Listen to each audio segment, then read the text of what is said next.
Pessoal, boa noite a todos. Então, vamos dar início aí à nossa segunda aula sobre a Constituição Estadual. Então, na aula passada, nós vimos ali os principais artigos, né? Nós vimos ali que começava do artigo 1º, fomos até o término do capítulo da administração pública. Depois pulamos, fomos lá para a segurança pública. E a minha aposta das 3 questões é da primeira aula, tá? Só que no concurso do DEASE, que o edital é muito parecido com o do DEAP, e nessa parte é igual, se nós pegarmos aqui, ó, edital do DEASE e edital do DEAP, são iguais na minha legislação aqui, eles cobraram 4 questões no concurso de 2016. Então, de Constituição Estadual foram 4 questões. Acho que é um ponto fora da curva, eu acho que o ideal seria 3 questões, 4 do Estatuto, e mais 3 da lei complementar do DEAP. Acho que essa seria a melhor lógica. Sabe por quê? Porque dentro da Constituição Estadual não deveria ter cobrado tudo como eles fizeram. Por quê? Se nós pegar o edital de direito constitucional, ele é bem limitado, né? Então, presta aqui só para me fazer uma comparação. Nós pegamos a Constituição Estadual, cai tudo, certo? Aí nós pegamos lá o edital de direito administrativo, cai o capítulo da administração pública. Nós estudamos a aula passada. Aí, se eu pego a Constituição, o direito constitucional, que é, vocês estudaram com a Prof. Karen, olha o que cai. Direitos e garantias fundamentais. Aí, dentro dos direitos e garantias fundamentais, direitos e garantias individuais e coletivos, direito à vida, liberdade, igualdade, segurança, propriedade, direitos sociais, nacionalidade, direitos, cidadania e direitos políticos. Daí depois pulo para nacionalidade, direitos políticos e partidos políticos.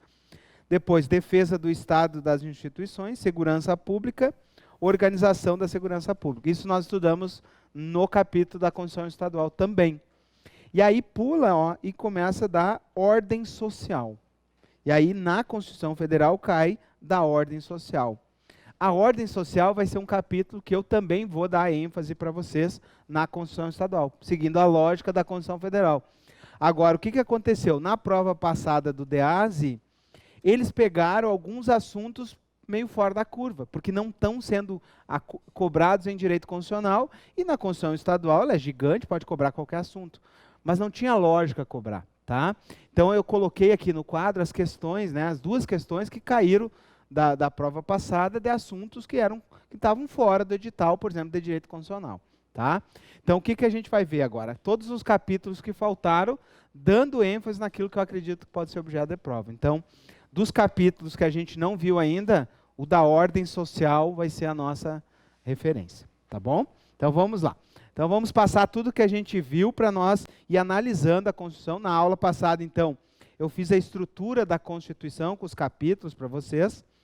Então vamos ver. Então na aula passada nós começamos ali, ó, preâmbulo, vimos o artigo 1º, chamei a atenção de vocês, artigo 2º, artigo 3º, certo? E fomos indo. Aí, chamei de vocês aqui muita atenção, até vou repetir aqui para vocês irem acompanhando junto.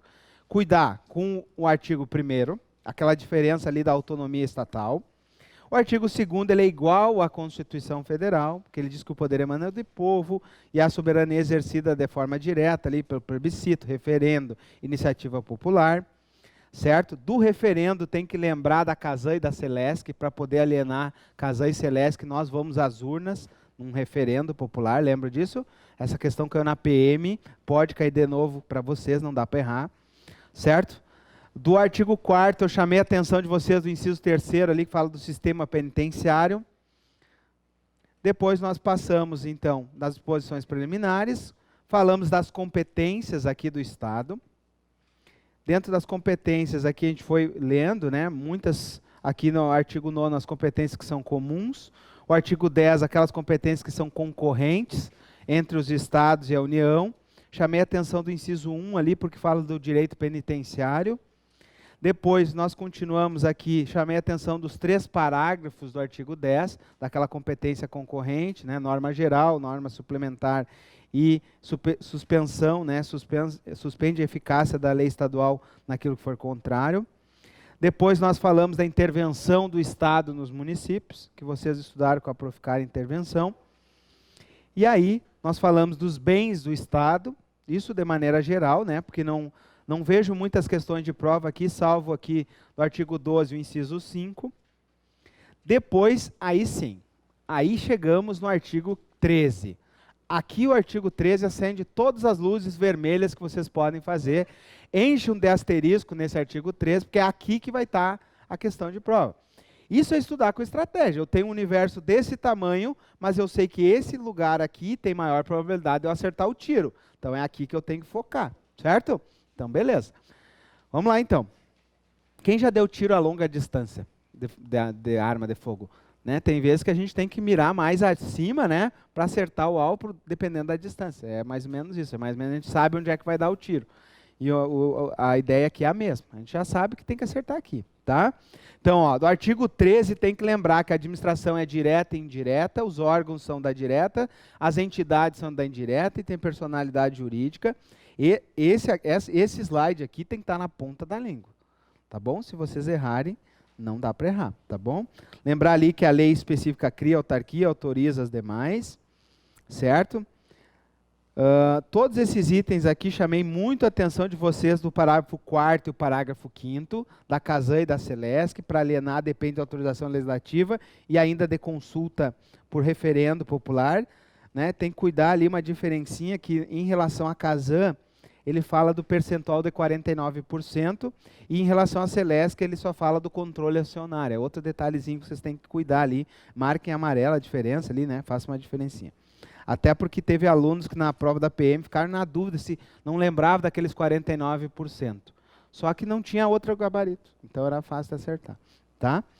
Então, vamos lá.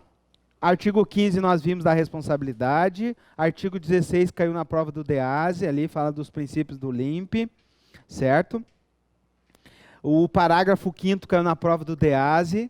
Todo o processo tem garantia contraditória, ampla defesa, os despachos e decisões devem ser motivadas. Ok? O parágrafo 6º aí vai falar daquela publicidade dos atos.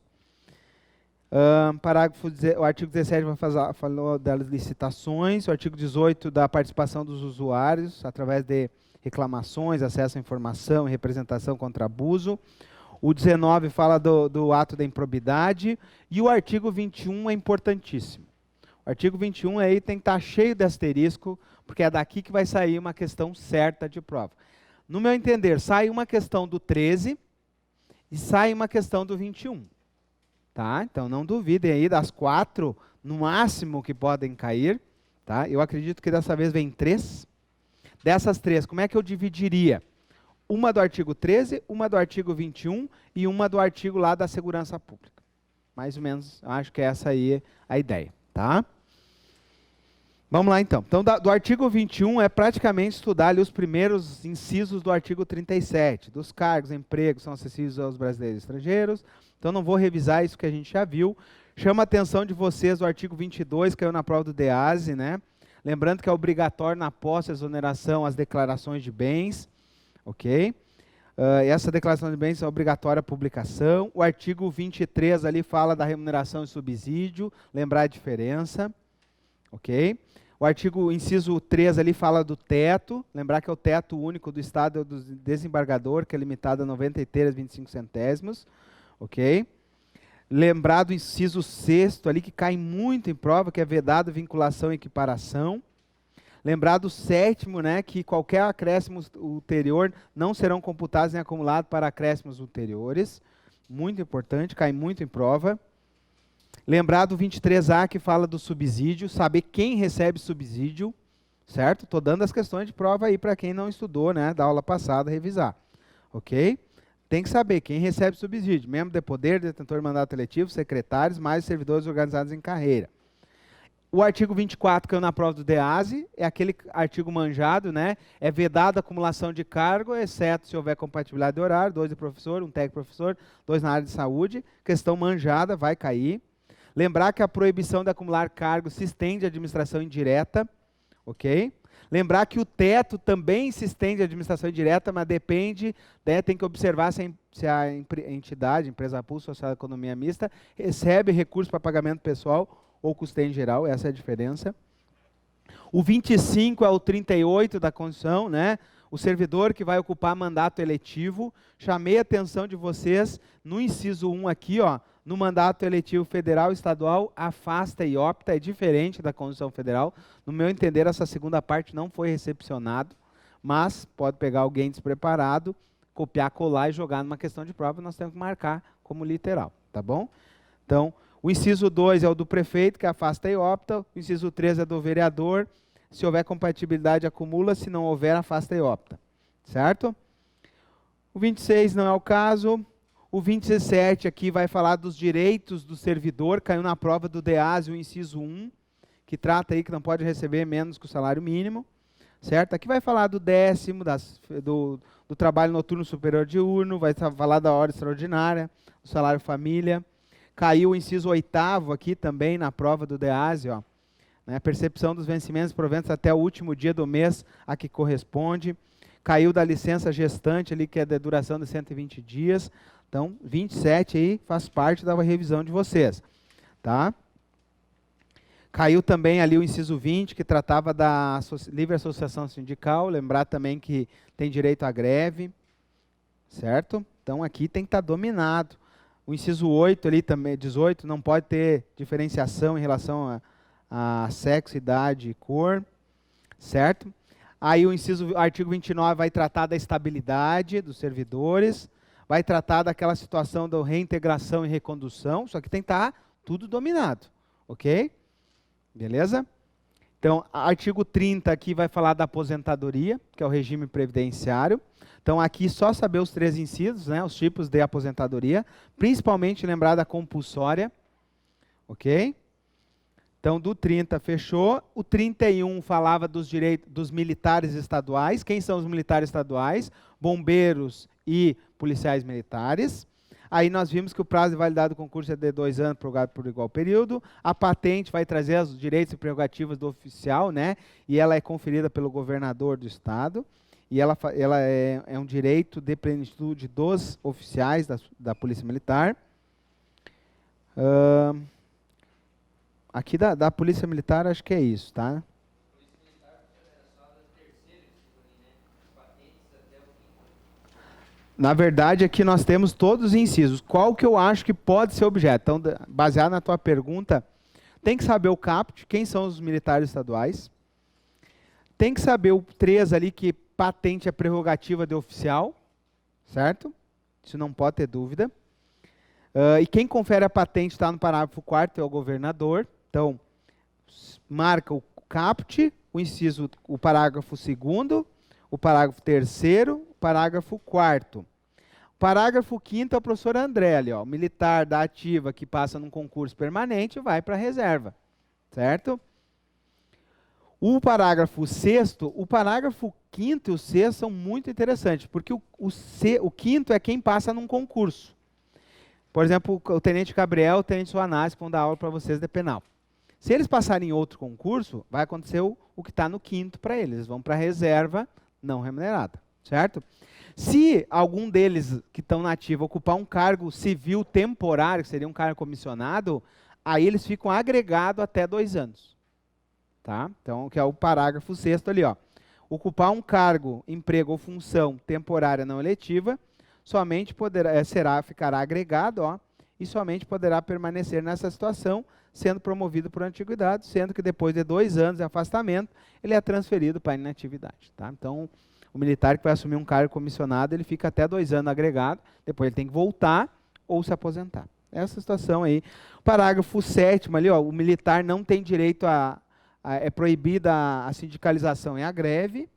E a questão que caiu na prova da PM, ó, parágrafo 8º. O militar, enquanto em efetivo exercício, não pode estar filiado a partidos políticos. Ok? Enquanto ele está em efetivo exercício, né, não pode estar filiado a partidos políticos. Ele tem que se afastar do cargo para poder ser filiado. Ok? Então, ali depois, parágrafo 9 e 10, vão tratar 2 situações especiais do oficial. O oficial pode perder o posto e a patente se ele é julgado indigno para oficialato, né, quando ele pratica algo aí que é julgado pelo tribunal. E também o oficial militar que for condenado a pena privativa de liberdade superior a 2 anos, por exemplo. Também vai ser julgado se ele vai permanecer ou não na Polícia Militar, tá? Então, assim, muito avançado aqui, tá? Então, dessa segunda tela aqui, o mais famoso aqui é o 7º, tá? O militar é proibida a sindicalização e a greve. Isso aqui tem que estar na ponta da língua de vocês. Eu acrescentaria o 8º também, né? Que ele não pode permanecer filiado em partido político enquanto está no serviço ativo. E aí nós fechamos a revisão da aula passada. O que nós vamos fazer agora? Nós vamos passear pela Constituição, dando ênfase naquilo que já caiu nas provas anteriores, tá? Então, se nós pegarmos aqui o nosso esquema, ó, a gente vai tratar do artigo 73, 75, 67, 68, 33, 61, 64, 74 e 111. Mas eu vou ir olhando com vocês as coisas que são importantes, tá? Então, artigo 32, olha ali, ó. São poderes do Estado independentes e harmônicos entre si. O Estado tem 3 poderes? Sim. Executivo, legislativo, judiciário. O município tem 3 poderes? Não, né? Tem só o legislativo e o executivo. E a União tem 3 poderes também. Beleza? Então, ó, salvo as expressas exceções previstas nessa Constituição, é vedado a qualquer dos poderes de delegação de competência. Os poderes, cada um deles, né, tem as funções típicas e atípicas que a gente estudou lá em Direito Administrativo. Ok? E aí nós começamos aqui no capítulo, ó, do poder legislativo. Então, como eu falei para vocês, não cai na Constituição Federal poderes. Não cai legislativo, executivo, né, e o judiciário. Mas cai para nós dentro da Constituição Estadual. Então, dentro daquilo que eu acho que pode ser objeto de prova, a gente vai dar uma analisada, tá? Então, ó, artigo 33. O poder legislativo é exercido pela Assembleia Legislativa, constituída de deputados. Ok? Então, esses deputados vão ser eleitos pelo sistema proporcional aos brasileiros maiores de 21 anos. Então, isso vocês têm que saber. Então, os deputados têm que ter mais de 21 anos. Ok? Então, artigo 33 nós matamos ali. O número de deputados estaduais corresponde ao triplo da representação na Câmara de Deputados. Tá? E atingido o número de 36, é acrescido tantos quanto forem os deputados acima de 12. Tá? Então, isso é uma regrinha para saber quantos vão ser os deputados estaduais. Uma vez eu fiz um concurso para analista do TRE, contador. Eu acho que eu fiquei em 4º lugar, nem fui chamado. E caiu para fazer o cálculo desse artigo 35 aqui. Para contador, né? Contador tem que sofrer. Daí tinha que fazer o cálculo, né? Deram um exemplo lá que tinha tantos deputados federais, só que não disseram a fórmula, tu tinha que lembrar a fórmula, né? Então foi uma questão bem interessante. Tá? Mas vamos lá. Artigo 35, artigo 38, ali, ó. Ao Poder Legislativo é assegurada a autonomia financeira e orçamentária. Então, nós vamos ter dentro do orçamento, o orçamento do Executivo, Legislativo, Judiciário. Nada demais aqui, tá? Então, dessa primeira parte, o 33. Marcaram? Asterisco no 33 aí. Vamos lá. Aí, o 39 vai falar quais são as competências da Assembleia Legislativa. Então, vamos ver de maneira geral, tá? Não vamos nos ater muito aqui, porque eu não acho que vai ser objeto de prova, tá? Então, cabe ao que a Assembleia Legislativa? Ó, a Assembleia Legislativa cabe propor as leis com sanção do governador. Então, dispor sobre as seguintes matérias, ó, sistema tributário, arrecadação, as leis orçamentárias, fixação e modificação do efetivo da Polícia Militar, transformação, criação e extinção de cargos, empregos ou funções, tá? Então, o que acontece? Quem encaminha uma lei para a Assembleia Legislativa para tratar dos cargos do Executivo? O governador. O governador quer trocar, por exemplo, quer criar mais cargos do DEAP. Ele faz um projeto de lei, encaminha para a Assembleia vai votar isso e vai mandar para o governador para fazer a sanção, tá? Criação e extinção de secretarias de Estado, tá? Então, cabe à Assembleia, mas isso aqui tem que ser uma lei de iniciativa do Poder Executivo. Então, nada demais aqui. Qualquer alienação de bens imóveis do Estado tem que passar pela Assembleia Legislativa. Ok? Fixação de subsídios dos deputados, fixação de subsídios do governador e dos seus secretários. Cabe à Assembleia Legislativa. Ok? Então, aqui nós temos no artigo 40, aquilo que é competência exclusiva da Assembleia. Ou seja, não vai ter competência do governador, é exclusiva da Assembleia. Primeiro, emendar a Constituição, autorizar referendo e convocar plebiscito, dar a posse do governador e do vice. Aqui eu reputo importante o inciso 6º, tá? isso aí está lá dentro do direito administrativo que nós estudamos. Eu contei uma historinha, vamos ver se vocês vão lembrar. Eu vou ler o inciso, depois vocês tentam lembrar a historinha. Sustar os atos normativos do Poder Executivo que exorbitarem o poder regulamentar e dos limites de delegação legislativa. Lembra o exemplo que eu dei? Lembra? Foi um prefeito da nossa região aqui que fez um decreto criando uma punição. Isso exorbitou o poder de legislar, porque não cabia a ele criar uma nova punição através de decreto. Ok? Cabia através de lei. Né? Então, cabe a sustação desse ato, porque exorbitou o seu poder. Na verdade, ele queria fazer uma punição sumária de 5 dias para aqueles que eram contrários a ele. Tá? Então, ele criou um processo sumário de punição. Só que não foi à frente, né? Julgar anualmente as contas prestadas pelo governador. Então, quem julga as contas, lembra que a gente estudou? O Tribunal de Contas emite um parecer prévio das contas do governador e quem julga é a Assembleia. Tá bom? Isso a gente estudou lá em controle da administração pública. Tem que saber aí o inciso 6º e o inciso 9. Saber aqui em constitucional? Não, vai saber lá dentro do direito administrativo. Tá bom? Vamos lá. Deixa eu ver o que tem mais importante aqui.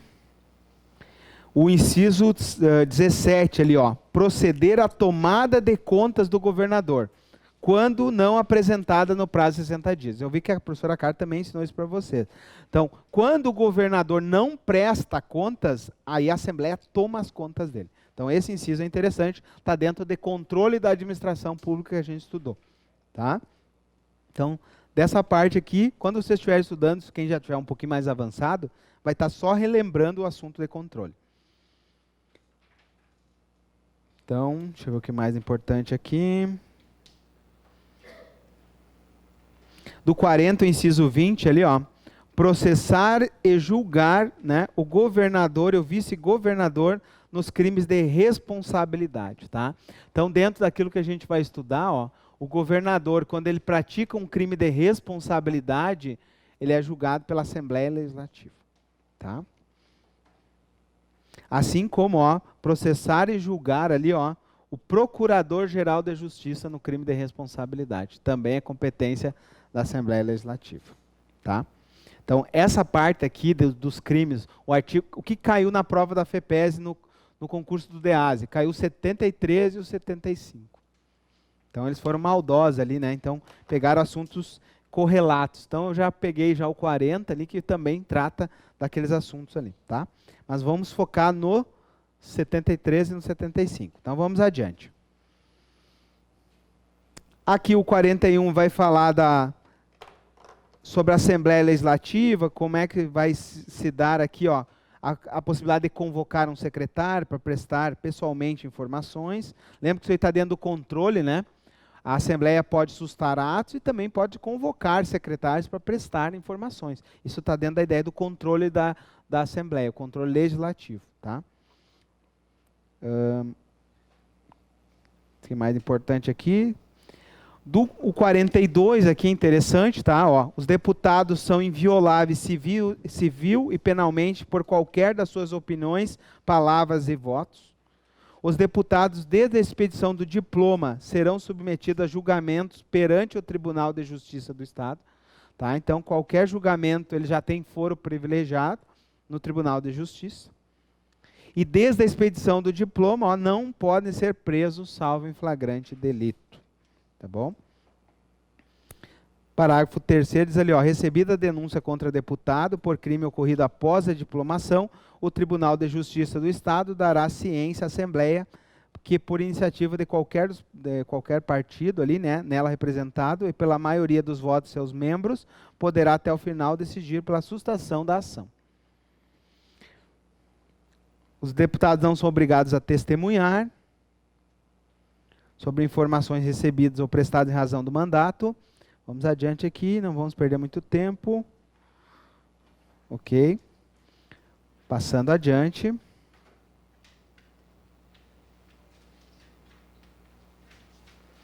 No artigo 46 aqui, ele vai tratar das reuniões da Assembleia Legislativa, tá? São os períodos legislativos. Não é o caso de estudar para essa prova. Aqui no artigo 45 ele vai falar que o deputado não perderá o mandato, tá? Em determinadas situações, não é o caso também. Deixa eu passar adiante aqui. Aqui o 47 vai falar das comissões. Já ouviram falar das comissões parlamentares de inquérito? Comissões permanentes, por exemplo, comissão de Constituição e Justiça, comissão do orçamento, né? São as comissões que tem lá dentro da Assembleia Legislativa, tá? Dentro das comissões, pode convocar secretários, fiscalizar os gastos dos órgãos, está dentro daquela ideia de controle que nós estudamos. O parágrafo 3º ali fala da comissão parlamentar de inquérito, que tem poderes de investigação. Tá? Então, nada demais aí. O artigo 48, ele já muda aqui, vai começar a falar do processo legislativo, ok? Ele vai começar a falar das leis. Quais são as leis que nós temos aí? Então, dentro do processo legislativo, temos elaboração de emenda à Constituição do Estado, que alterar a Constituição Estadual, proposta de emendas à Constituição Federal, porque cabe às Assembleias Legislativas fazer isso também, leis complementares, leis ordinárias, leis delegadas, medidas provisórias, decretos legislativos e resoluções. São essas aqui as matérias tratadas em processo legislativo, tá?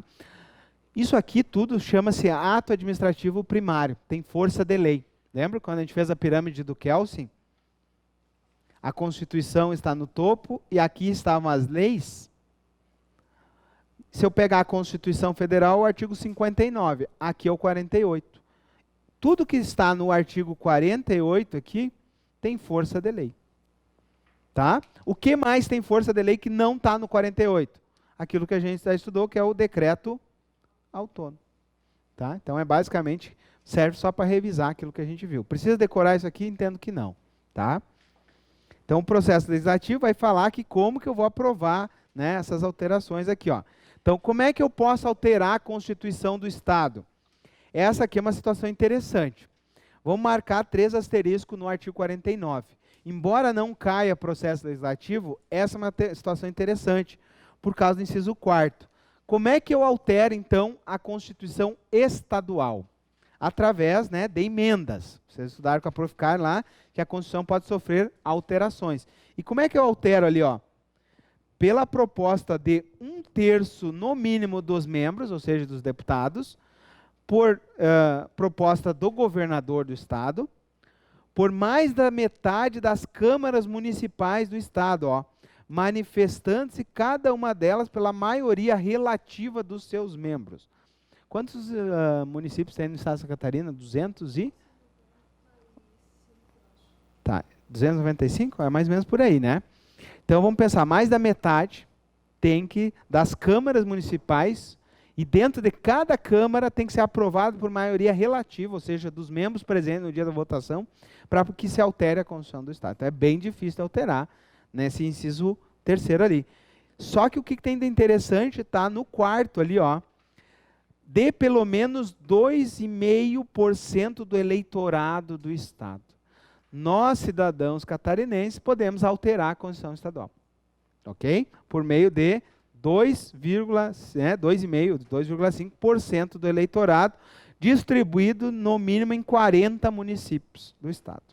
Não menos de 1% do eleitorado em cada um desses municípios. Então é bem difícil, né? Tem que ter 40 municípios, pelo menos 1% em cada um desses municípios aí, né? E no total dos eleitores do Estado, 2,5% do eleitorado. Então eu consigo alterar a Constituição Estadual.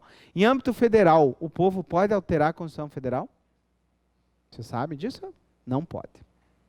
Então, em âmbito federal, nós não temos competência para alterar a Constituição Federal. Nós temos competência para a lei de iniciativa popular, mas nós não podemos alterar a Constituição Federal. Então, isso é diferente. Concorda comigo?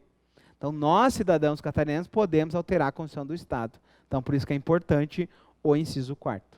Ok? Então, do 49, para mim é interessante, marca aí, né, diferenciado, o artigo 4º. O inciso 4º do 49 ali.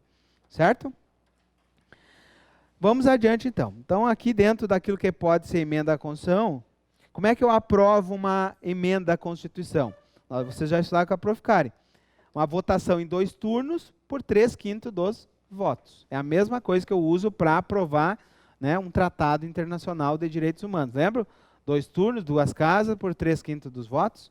O tratado de direitos humanos vai ter o mesmo status de emenda a Tratado Internacional de Direitos Humanos. Vai ter o mesmo status de emenda à Constituição, né?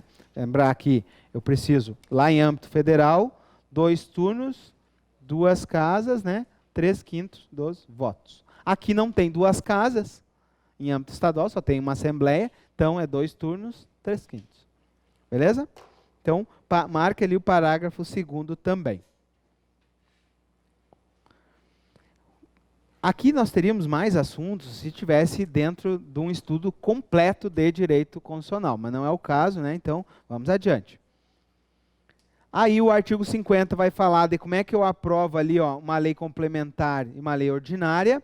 E no meu entender, o parágrafo 1º é interessante. Como é que eu proponho uma lei, né, de iniciativa popular no Estado? Nós, cidadãos, podemos propor uma lei?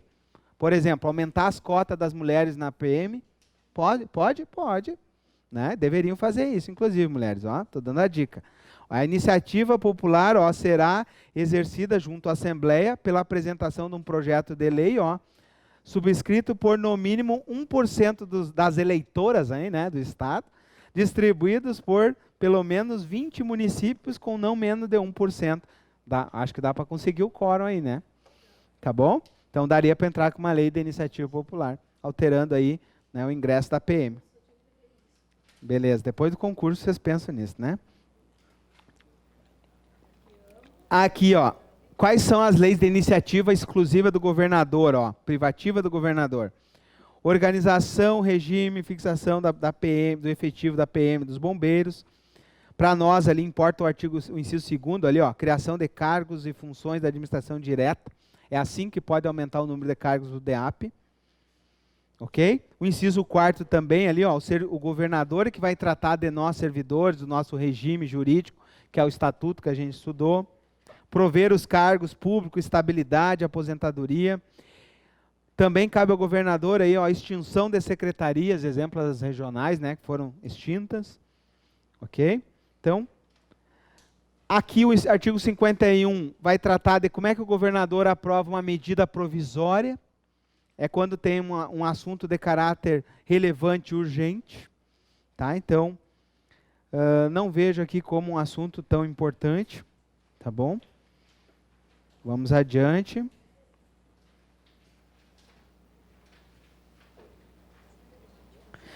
Artigo 54, ele vai dar a sequência da votação, ali, ó, concluída a votação e aprovado o projeto de lei na Assembleia, a Assembleia encaminha o projeto de lei para o governador sancionar.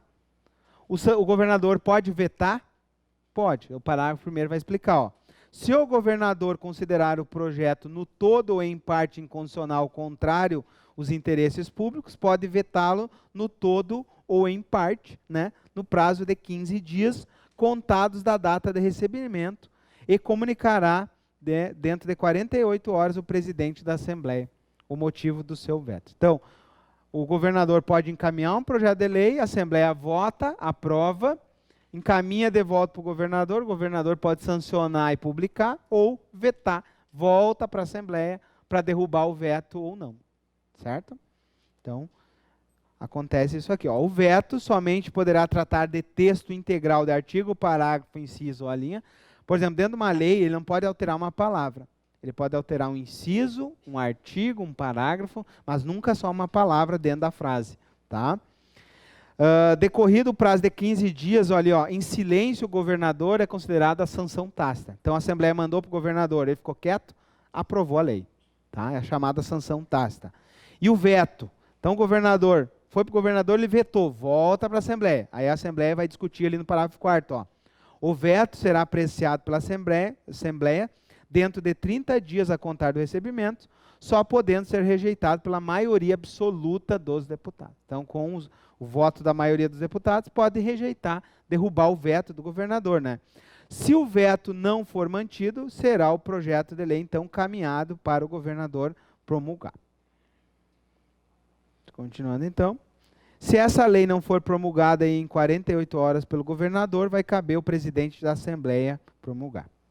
Então, essa parte aqui, ó, de tramitação do processo legislativo, das leis, se fosse um concurso que cobrasse isso lá em constitucional, eu ia a fundo com vocês, mas não vejo como o caso, tá bom? Se nós pegarmos o histórico da FEPES, ela não faz isso, tá?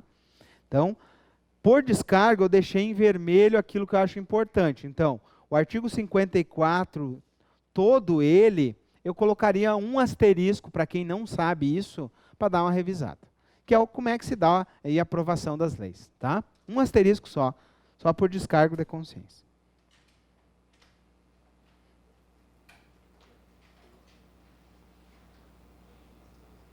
Então, aqui,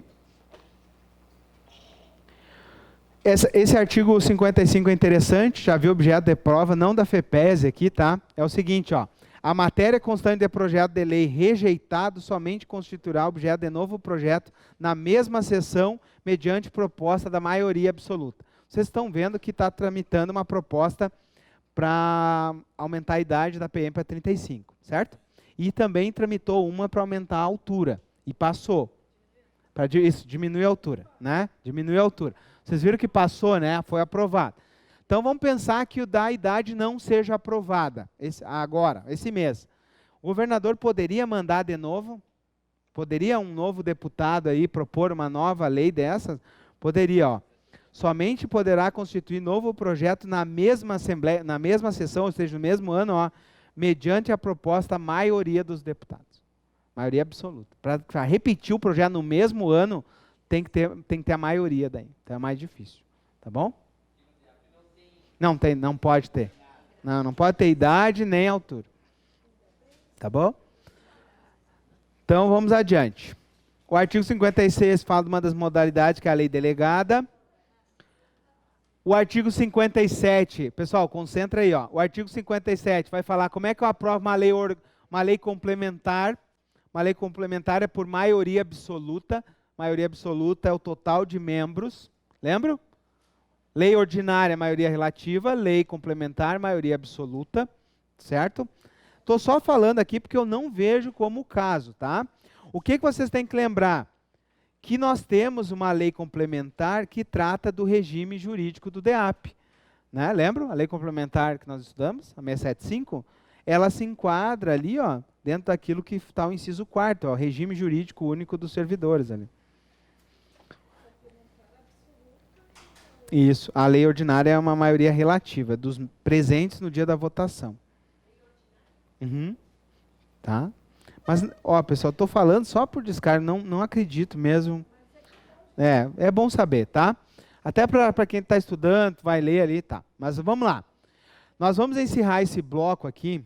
O que a gente viu de importante, tá? Então, a partir do término ali da administração pública, aqui, ó, a partir do 31, praticamente aqui, ó, nós temos questão no 32, que são os 3 poderes, e nós temos uma questão no 33, que trata da idade dos deputados.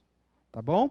Depois, lá no 40, nós vimos 2 situações que nós vamos ver mais adiante, que é o crime de responsabilidade, que são julgados pela Assembleia. Tá? Então, não vamos estressar muito em relação ao 40, porque a gente vai ver mais à frente.